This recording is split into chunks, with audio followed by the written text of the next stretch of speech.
Your Majesties, Your Royal Highnesses, distinguished members of the Norwegian Nobel Committee, dear sisters and brothers, today is a day of great happiness for me. I'm humbled that the Nobel Committee has selected me for this precious award. Thank you to everyone for your continued support and love. Thank you for the letters and cards that I still receive from all around the world. Your kind and encouraging words strengthens and inspires me. I would like to thank my parents for their unconditional love. Thank you to my father for not clipping my wings and for letting me fly.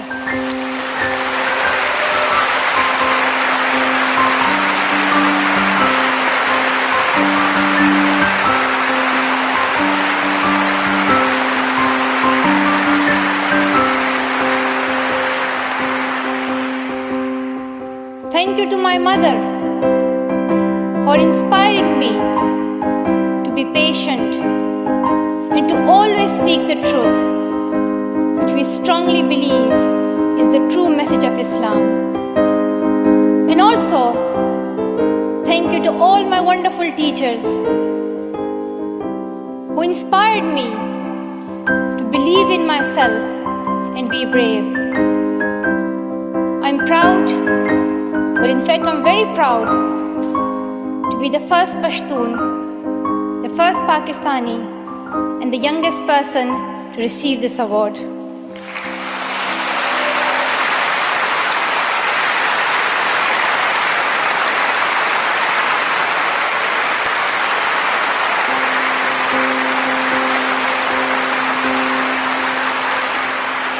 Along with that, I'm pretty certain that I'm also the first recipient of the Nobel Peace Prize who still fights with her younger brothers. I want there to be peace everywhere, but my brothers and I are still working on that.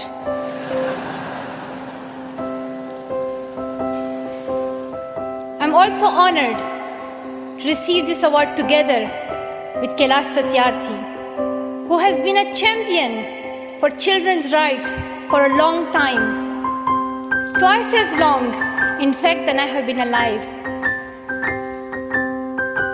I'm proud that we can work together. We can work together and show the world that an Indian and a Pakistani, they can work together and achieve their goals of children's rights.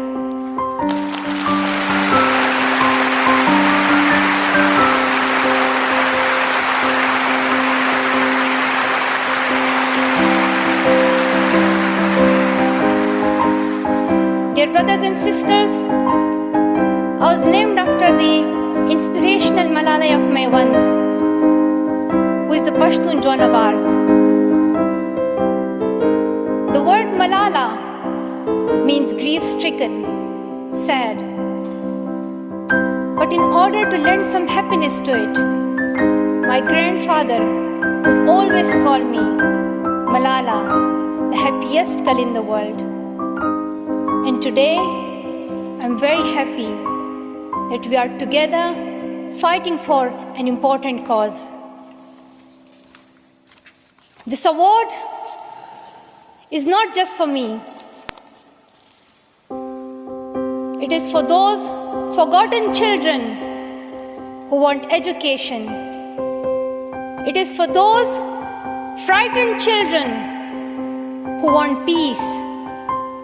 It is for those voiceless children who want change. I'm here to stand up for their rights, to raise their voice. It is not time to pity them. It is not time to pity them. It is time to take action So it becomes the last time. The last time. So it becomes the last time that we see a child deprived of education.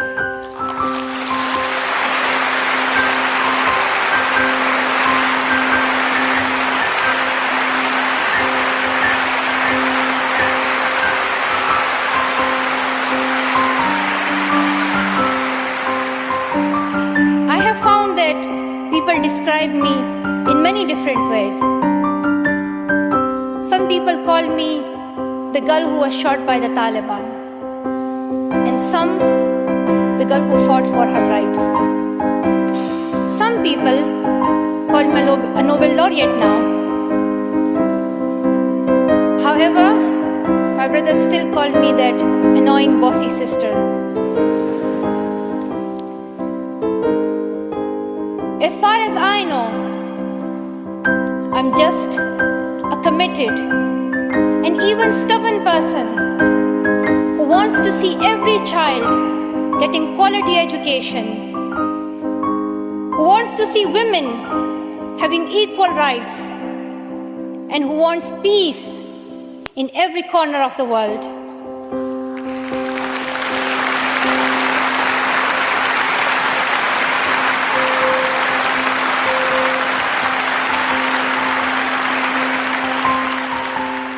Education is one of the blessings of life and one of its necessities. That has been my experience during the 17 years of my life. In my paradise home, Swat, I always loved learning and discovering new things. I remember when my friends and I would decorate our hands with henna on special occasions. And instead of drawing flowers and patterns, we would paint our hands with mathematical formulas and equations. We had a thirst for education. We had a thirst for education because our future was right there in that classroom. We would sit and learn and read together. We loved to wear neat and tidy school uniforms, and we would sit there with big dreams in our eyes. We wanted to make our parents proud and prove that we could also excel in our studies and achieve those goals which some people think only boys can. But things did not remain the same. When I was in Swat, which was a place of tourism and beauty, suddenly changed into a place of terrorism. I was just 10 that more than 400 schools were destroyed. Women were flogged. People were killed. And our beautiful dreams turned into nightmares.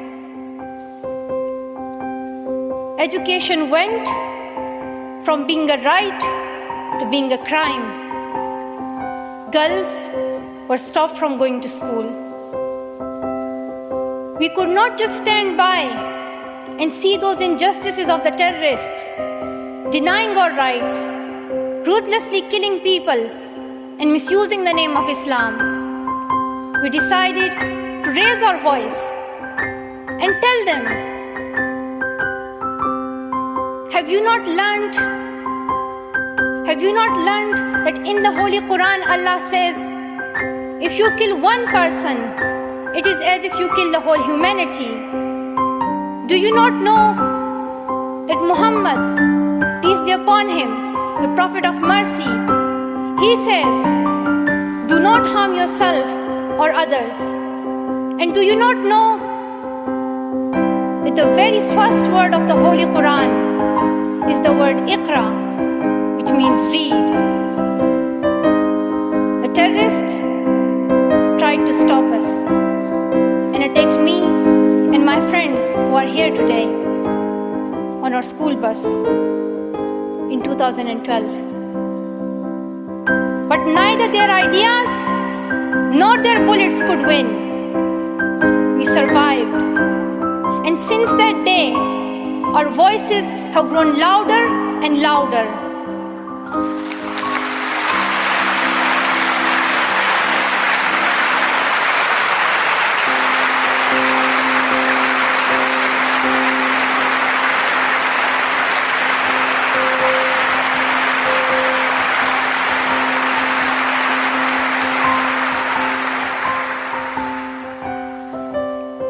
I tell my story, not because it is unique, but because it is not. It is the story of many girls. Today, I tell their stories too. I have brought with me some of my sisters from Pakistan, from Nigeria, and from Syria who share this story. My brave sisters, Shazia and Kainat, who were also shot that day on our school bus, but they have not stopped learning. And my brave sister, Kainat Somro,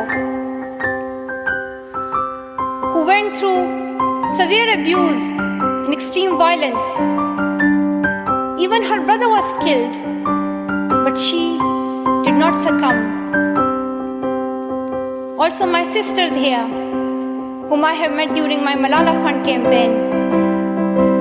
My 16-year-old courageous sister, Mozoon, from Syria, who now lives in Jordan as a refugee. And she goes from tent to tent, encouraging girls and boys to learn. And my sister, Amina, from the north of Nigeria, where Boko Haram threatens and stops girls and even kidnaps girls just for wanting to go to school. Though I appear as one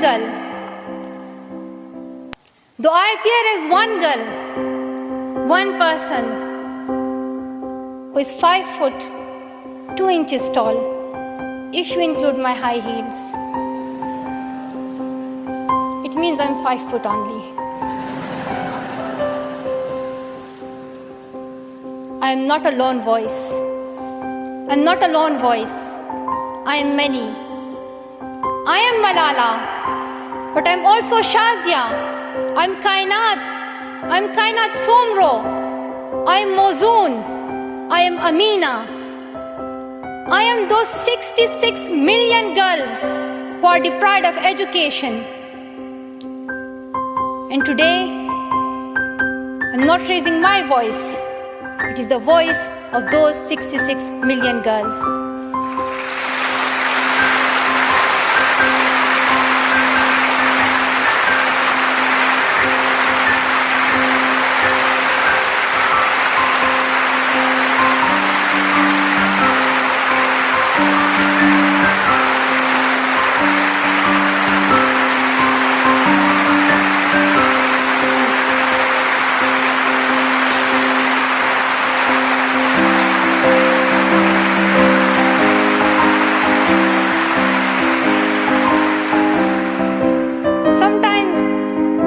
People like to ask me, why should girls go to school?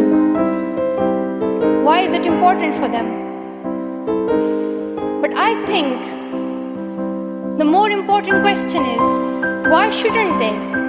Why shouldn't they have this right to go to school? Dear brothers and sisters, today, in half of the world, we see rapid progress and development.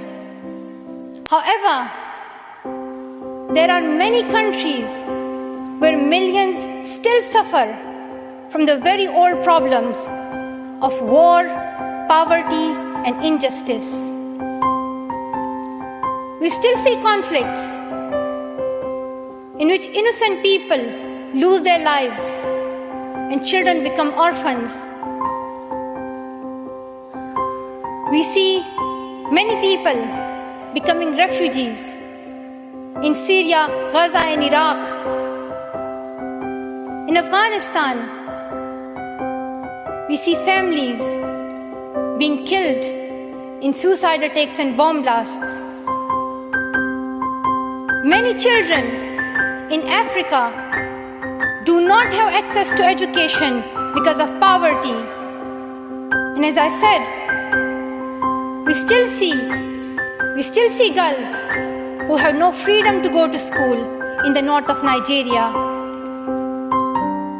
Many children in countries like Pakistan and India, as Kailash Satyarthi mentioned, many children, especially in India and Pakistan, are deprived of their right to education because of social taboos, or they have been forced into child marriage or into child labor.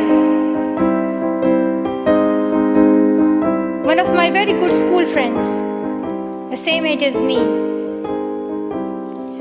who has always been bold and confident girl,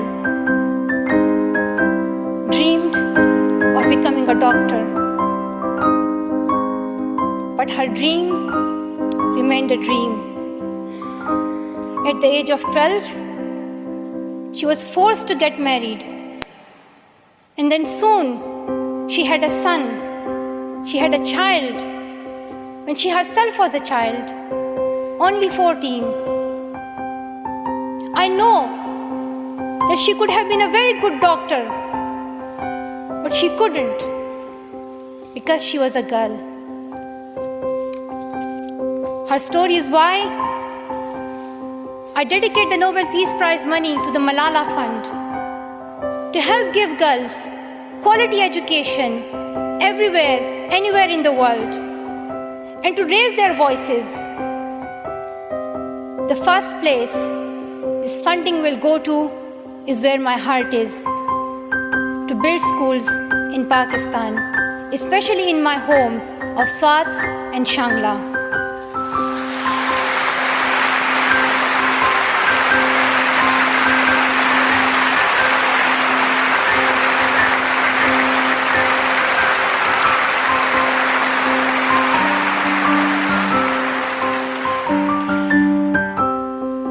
Village, there is still no secondary school for girls. And it is my wish and my commitment and now my challenge to build one so that my friends and my sisters can go there to school and get quality education, and they get this opportunity to fulfill their dreams. This is where I will begin, but it is not where I will stop. I will continue this fight until I see every child in school. Dear brothers and sisters, great people who brought change, like Martin Luther King and Nelson Mandela, Mother Teresa and Aung San Suu Kyi, once stood here on this stage. I hope the steps that Kailash Satyarthi and I have taken so far and will take on this journey will also bring change, lasting change.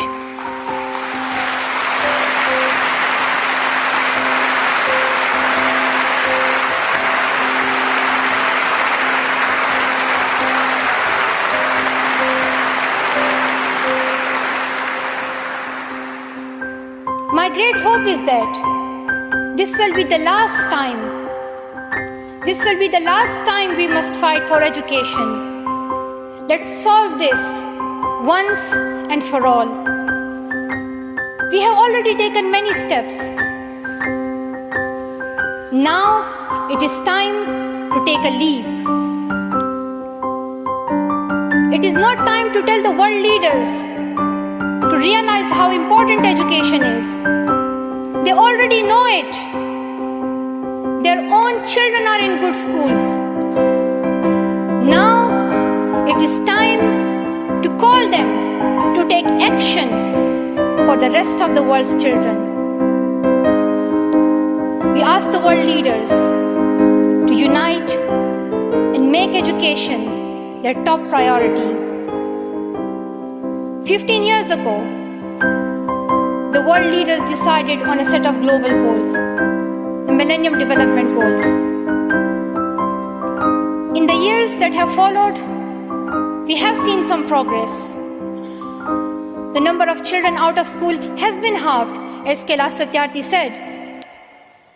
However, the world focused only on primary education, and progress did not reach everyone.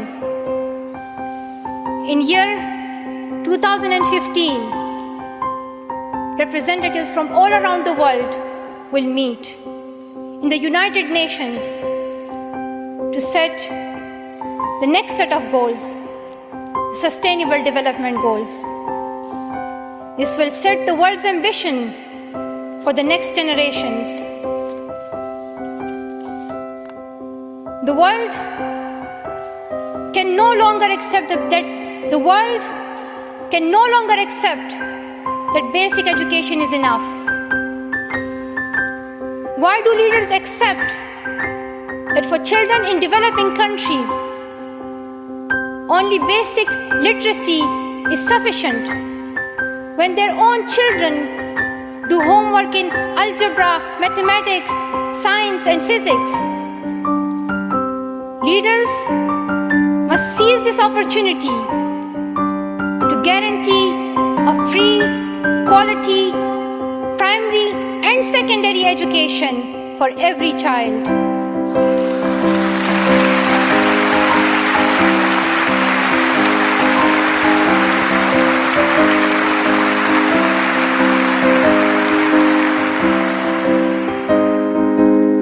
Some will say this is impractical, or too expensive, or too hard, or maybe even impossible. But it is time the world thinks bigger. Dear sisters and brothers, the so-called world of adults may understand it, but we children don't.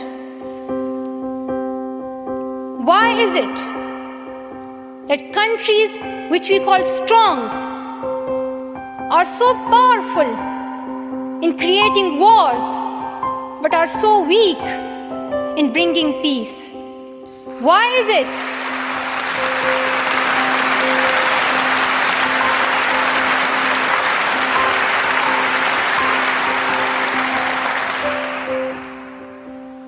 Why is it that giving guns is so easy, but giving books is so hard? Why is it? Why is it that making tanks is so easy, but building schools is so hard? We are living in the modern age, and we believe that nothing is impossible. We have reached the moon 45 years ago, and maybe we'll soon land on Mars. Then, in this 21st century, we must be able to give every child quality education. Dear sisters and brothers, dear fellow children, we must work, not wait. Not just the politicians and the world leaders. We all need to contribute. Me, you, we. It is our duty. Let us become the first generation to decide to be the last. Let us become the first generation that decides to be the last, that sees empty classrooms, lost childhoods, and wasted potentials. Let this be the last time that a girl or a boy spends their childhood in a factory. Let this be the last time that a girl is forced into early child marriage. Let this be the last time that a child loses life in war. Let this be the last time that we see a child out of school. Let this end with us. Let's begin this ending together, today, right here, right now. Let's begin this ending now. Thank you so much. Thank you.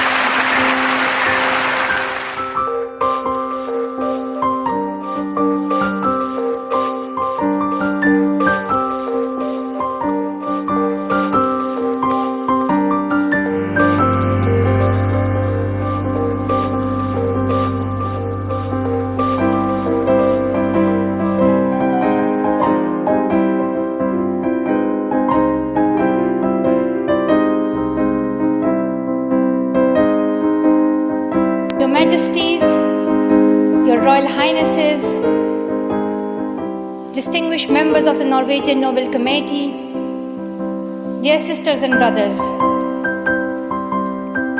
today is a day of great happiness for me. I'm humbled that the Nobel Committee has selected me for this precious award.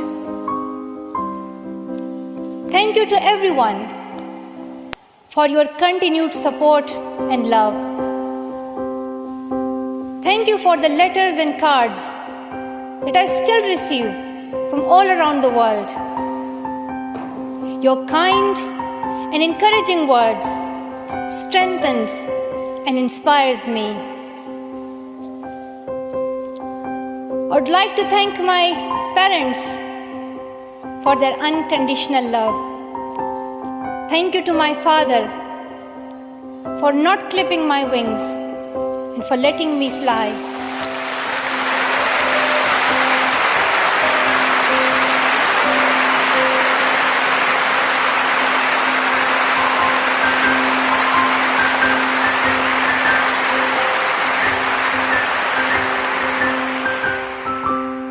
Thank you to my mother for inspiring me to be patient and to always speak the truth, which we strongly believe is the true message of Islam. And also, thank you to all my wonderful teachers who inspired me to believe in myself and be brave. I'm proud, but in fact I'm very proud to be the first Pashtun, the first Pakistani, and the youngest person to receive this award.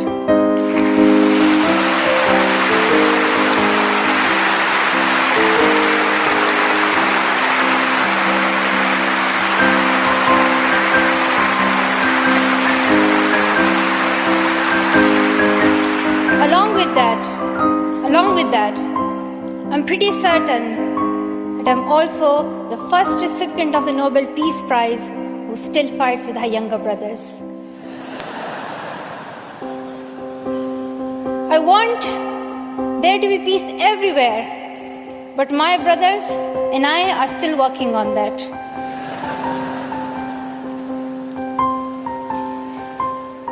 I'm also honored to receive this award together with Kailash Satyarthi, who has been a champion for children's rights for a long time, twice as long, in fact, than I have been alive. I'm proud that we can work together. We can work together and show the world that an Indian and a Pakistani, they can work together and achieve their goals of children's rights.